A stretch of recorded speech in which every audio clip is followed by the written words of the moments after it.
Did you know that in 1 Kings chapter 12, the kingdom of Israel was divided because of pride, foolish counsel, and disobedience to God? This chapter marks one of the most critical turning points in Israel's history. When Solomon died, his son Rehoboam went to Shechem, where all Israel gathered to make him king. Among the people was Jeroboam, who had returned from Egypt. Together, the people approached Rehoboam with a plea. Your father made our yoke heavy. Make it lighter, and we will serve you.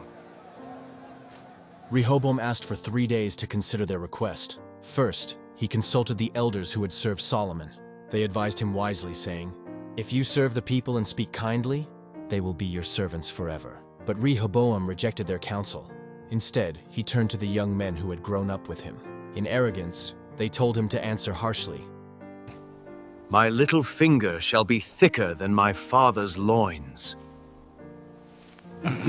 My father chastised you with whips, but I will chastise you with scorpions. On the third day, Rehoboam delivered his reply. Proudly, he declared that he would increase their burdens rather than lighten them. The people were stunned and outraged. They cried out, "To your tents, O Israel!"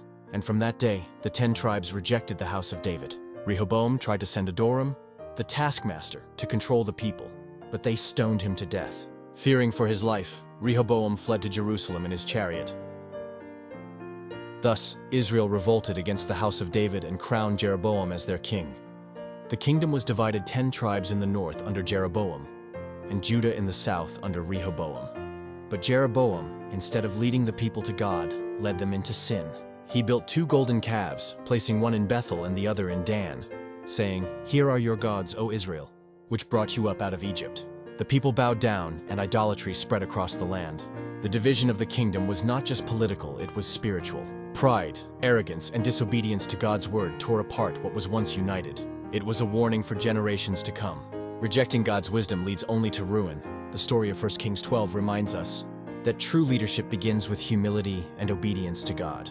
When we lean on human pride and worldly counsel, division and destruction follow.